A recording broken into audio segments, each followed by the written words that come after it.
I've never really felt like an actor. I imagine you have lots of times. When did you first feel like you might be one? Well, I do have a sense of that. You know, it was when I got the big chill.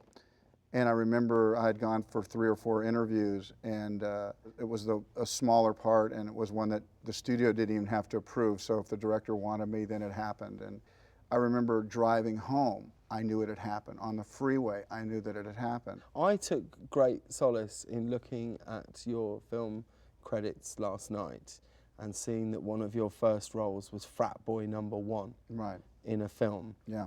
Yeah. What was? Can you tell me about what that part? Well, I've had a journey in the movie I didn't really even know how I was going to make my way in this business. And as I came to Hollywood, I would sleep in my camper right here on La Brea and Sunset, and right by a phone. I didn't have anyone to call, and I eventually got a job at Raleigh Studios, which was to move cable and move all these lights, all this equipment. I probably even worked here for $3.50 an hour. And so for me, if I was going to take out trash in my life, it was going to be movie trash. Sure. And of course, I wanted to be an actor, so I was going to class at night. And when I got a chance to be an extra in Ron Howard's movie with Michael Keaton starring, I was really, really happy. I have managed to do all of it in this business. You know, there's not a piece of equipment on this stage that I haven't had to pull out of a truck or put into a truck. On this stage? Well, when I things when I look here. at this equipment, Hang I'm on, familiar you don't with need to do this anymore. Like, No. you've made it. You don't need to come down early and Right. set this But up. you know- Talk to me about what it's like being the lead in a film and financing it. Yeah. Because are you like in the queue at the catering, watching people who are getting food, thinking, "Whoa, hang on, guys, No. those It's are not the steaks first there. time- You it's don't not- need to. I'm paying for all of this It's not food." the first time I've had to do this. What else have you paid for? I paid for Dances with Wolves, part of it. No, you did not. Yes, I did. But then you've got the money to pay for the other and ones. I never thought I would have money in my life. I haven't lived my life trying to make my pile get bigger. I certainly live a life that I never dreamed that I would. But in terms of that movie, I don't worry about that stuff. I know what things cost, so I watch how we are on schedule. I know if we need an extra day, I don't worry about writing that check. It's not like I want to, but the movie becomes a patient that can't speak for itself.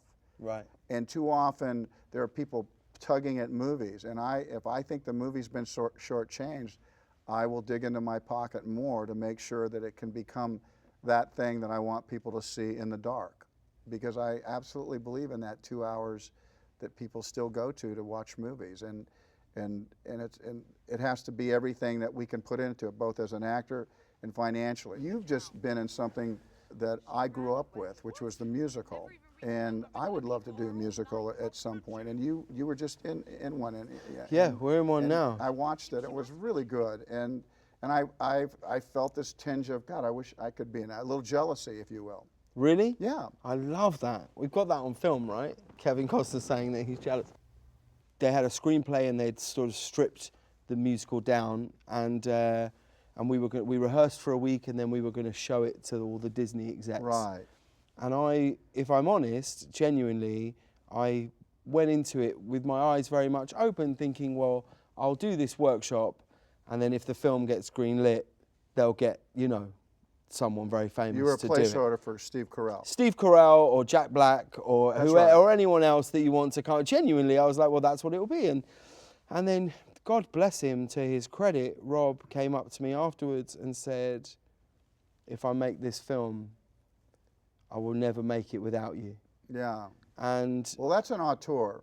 That's a real auteur there, and we confuse these guys out there. There's a lot of people that actually think they are, that they want me in a movie, let's say. A director wants me and wants me, I have to have you, I have to have you. And then for whatever reason, I can't do that movie. And then I later on look at that movie, who they cast in it, and it has really no connection to me at all. Right. And I'm thinking, it's like Will Smith. is that really really an auteur? Somebody going, no. It's like, for instance, when I told you about the Gene Hackman, Robert Duvall, if I can't get them, I'm not sure I make that film. Rob sounds like that. That's somebody that you can believe in. Yeah, and it gives you unbelievable confidence as an actor, where he makes you feel like this whole thing would fall apart if you're not here, which just isn't true. But he makes you feel like that. So there is and I think that's why the film, there is a confidence in every single performance in it, Yeah. that everybody is, I think, doing some of their best work, you know. But like, I watched your film last night and I loved it from the second it started. From the minute it started with that song, I was like, oh, I know this is going to be a film that I'm going to enjoy. And I thought it was shot really bravely, and I thought there was so much hope at the end, and the script was beautiful. And then you told me that you paid for it. I did. Well, sometimes that's what you have to do if you want to get a good part, I guess. That's not true. Come on. Well, it was a movie that wasn't going to get made, and Rob Marshall couldn't turn his back on you, right? When I read this movie, I thought, I have to make this movie. I have to say these words. And it was such a good speech in the end, I thought to myself, I'm the only person that can actually screw this up, too. I lost sleep thinking that I wouldn't do that right. It was important to me. That you would not get it, that I would somehow not serve it, and that was important to me to do that. See, I find that amazing that you would get to the point in your career that you are in now that you would still worry about it. Because I worry about almost everything every second of the day, that I'm just always constantly going to be terrible. Right. But from an outsider's point of view looking at you, sometimes you think, well, Kevin Costner mustn't worry about these things. He's Robin Hood. I got the Emmy a couple of years ago for Hatfield and McCoy's, and I think people think, well, that's just another thing for him.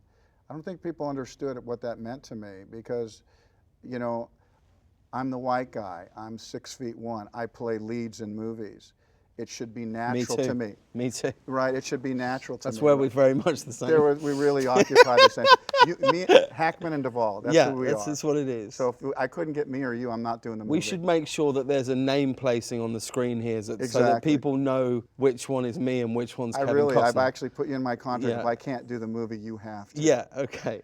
And I want to stick on to the musical that you did, because let's face it, auditions can have a nerve-wracking ability for somebody that thinks they have to get the part during that audition. There's an enormous pressure that goes with it. But I would think with this musical, you got to open your mouth in front of 5 strangers, Disney, people that maybe, you know, that had to be just really very difficult.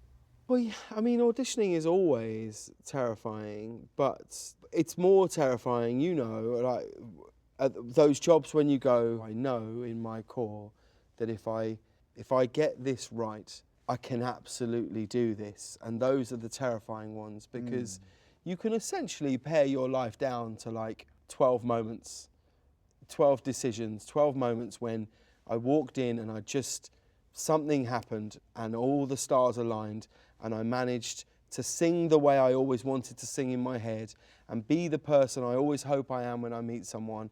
And that's what it felt like when I auditioned for Into the Woods. I felt like for some reason I got out of bed the right side and was confident enough without being too confident that you're arrogant. Yeah. I sung in a way that I wanted to.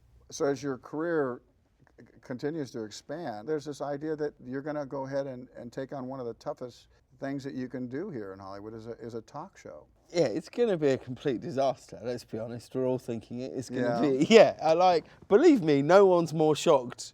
No one is more shocked than I that I would be doing this job, but I kind of think, why not? You know, I'm really looking forward to it. I think it's going to be really challenging, and I think it's going to be fun, but I came to the conclusion that I would rather regret doing something than not doing something. And who am I to turn down a position when, you know, a network like CBS calls you up and says, we'd like you to do this job? I just sort of thought, okay, well, I didn't see that coming. I'm incredibly excited about it, and I'm looking forward to when you come on the show and we do our Western. Work me right here. We do our Western. You're working me right here. No, we do. We can. Do you want to be in a Western musical? I think we can do our very first Western musical number. I don't want to be in a Western musical. Why not? Annie, Get Your Gun. You're killing Annie, Get Your Gun. Costner, Annie, Get Your Gun. Yeah. I can see it right now. You finance it. I'll publicise it. It's going to be huge.